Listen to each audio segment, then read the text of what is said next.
well. Number two, going broke, it humbled me so much. It's a horrible place to be, but I want to say it humbled me.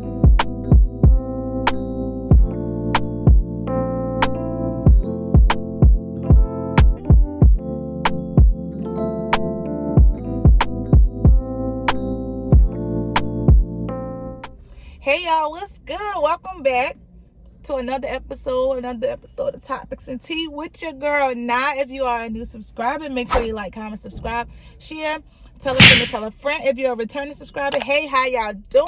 Welcome back. How y'all been? I'm happy that you guys tuned in to another episode. So if you see by that title, you see by that thumbnail, y'all already know what I'm going to be talking about. It's been over a year since I've been living in Georgia, and we're gonna get right into this video. We're gonna get right into it. So a question: do I regret moving away from my family and friends, missing out on family gatherings and important moments? Okay, so I know I talked about this like somewhat in when I first started my YouTube. If you haven't, go back to that video and watch it. I think it's probably like the third or fourth video down. But do I regret moving away? I want to say no, I don't regret it. However, I do miss my family. I do miss like when we have like birthday parties or like family gatherings or my family meet up to go do something. I do miss that aspect and being able to go to my grandmother's house for like Sunday dinners or doing stuff like that. I do miss that aspect of hanging with my family and having them so close to me, especially my little cousin. Well, she's not my little cousin. She's only like 2 years younger than me, but I miss we live next door to each other. So I do miss having that like immediate like support from her, because we did everything together when we moved next to each other. Like, we literally live next door. I miss that. But do I regret moving? No, I do not. And I feel like I don't regret it because I don't feel like I would have been able to come as far as I've done spiritually, and on my purpose, like on my drive to find my purpose. I don't think I would have gotten as far as I've got if I would have stayed home. I was just too comfortable. I was too set in my ways. I was just too focused on just doing the same thing and staying in the same routine. Moving out here and just depending on solely me and having to just look out for just me and my son and make sure that I have everything, and forcing myself to step outside of my comfort zone. Also forcing myself to try new things, experience new things, make new friends. I got a whole new, completely different job than I did before when I got down here. So it just forced me and pushed me to learn more about myself. It pushed me towards my purpose. It pushed me to really see and sit down and ask myself the question of, do I even like myself? Like, I spend a lot of time alone because I am this alarm. Give me 1 second. I'll be right back. And like I was saying, I spend a lot of time alone, and I literally have to sit down and ask myself, like, do I like me? Do I love me? Do I like the person that I'm becoming now? A year and a half ago, and I sat down and asked myself that question, I can honestly say no, I didn't like who I was, and I didn't like the person that I was then. But now, sitting down, I can literally say I love who I am now. I love who I've become. I love the journey that I've taken to get where I am. I still have a lot of work to do, but I feel like I'm on the right track to finding my purpose. It just kind of put a lot into perspective as into why I was so like unhappy with life. Not that I was unhappy, but why I felt like I couldn't find my place in life, why I felt like I was getting bored with everything so much. It was because I was doing stuff and doing things that didn't serve my purpose. When you don't walk in the direction of your purpose, or you're doing things that don't serve your purpose, or you're not spiritually in tune.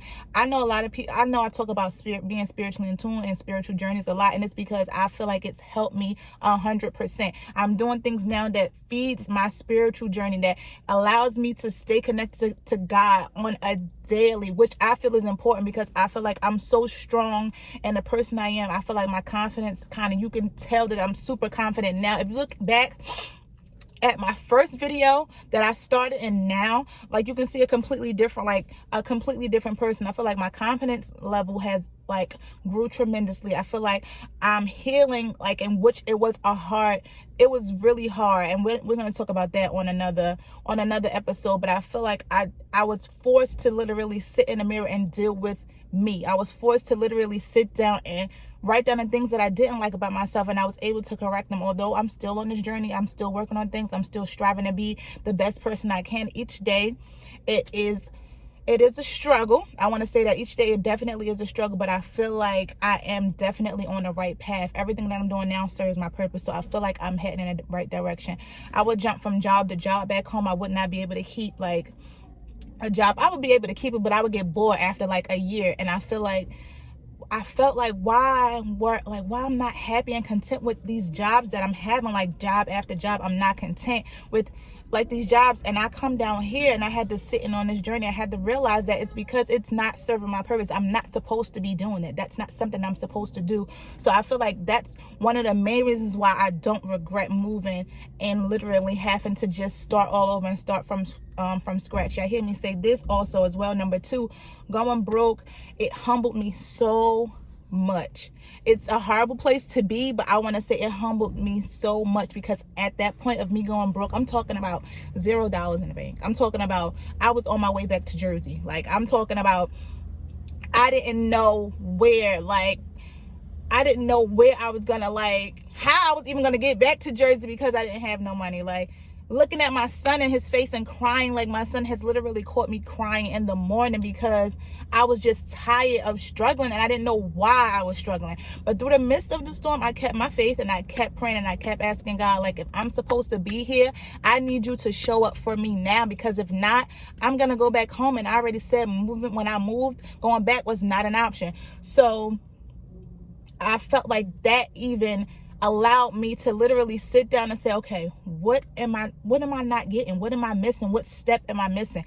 I felt like I was doing everything I needed, but I felt like some of the people I was still interacting with was just setting me back. Some of the conversations I was still engaging in, some of the conversations I was feeding into, it was just taking me a step back. I had to eliminate a lot of things when I moved down here, and I kept trying to hold on to them while I was here, and I couldn't do that. I had to literally let some relationships go because it just didn't serve my purpose, and it caused me to literally, it was a sad moment. But I felt like this, and I'm gonna tell y'all this: if it's not serving your purpose in life, you have to let it go, or it will stifle you. You cannot hold on to something that does not serve your purpose. And I had to learn that the hard way.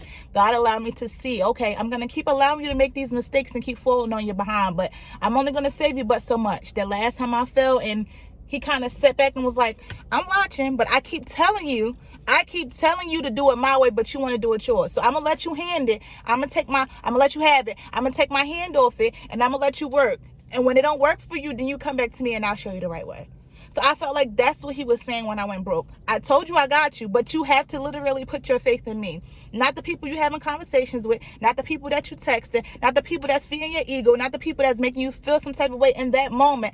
You have to give it all to me, so that way I can fully protect every area of your life. I don't feel like I've felt this strongly about who I am as a person since I left Jersey, and I would not change it for the world. I would not do a thing differently. Going broke was very hard. Having a baby, having a toddler, it was hard. Literally, all credit cards, maxed out everything. It was crazy, but I would not change a thing. My lights didn't get cut off. Nothing, like we didn't miss a meal or anything like that, but we were broke. Why? Because credit cards were maxed out. You get what I'm saying? So you have to literally listen to God when he's talking to you in your ear. You cannot ignore. When you say some women say they have their woman intuition. All women have it, but some just don't tap into it. But when you do tap into it, and you know in your heart, and you know it's God talking to you, whether you hear on a song, he's trying to tell you something through a song, you see something and it kind of resonate to your real life, pay attention to the signs that God is telling you, because I can guarantee you, if he keeps on trying to feed you something and you're not willing to take heed to it, he will humble you, whether you like it or not, because he knows the plan that he has for your life. He said he has the plans to prosper you. Like, come on, like, I'm not going to go off too much, but I do not regret a thing. So I want to say those are the two main things. I don't feel like I would have grown as much as a person, as an individual, as a mother, as a sister, as a friend. I wouldn't have grown as much as I did had I not moved. I just wanted to come up here and share that with you guys, because I needed to get that off my chest. I know I wanted to give you guys an update, but I feel like I've grown so much. Healing is a scary journey, but like I said, we're going to talk about that in the next episode. I just wanted to come up here and, give you guys some content for the week, and also uplift some people. If you feel like you're stuck and you don't know where to go, you're feeling like you don't know where to turn to, listen. Every dark road has light at the end. Every dark road has light at the end. Just keep your faith, stay consistent. I always tell you that. Stay consistent and stay true to you. Thank you guys so much for tuning in to another episode of Topics and Tea with your girl. Now, and before you go, y'all know how I'm going to end it. If nobody else told you, remember, you are appreciated. Peace and love, y'all.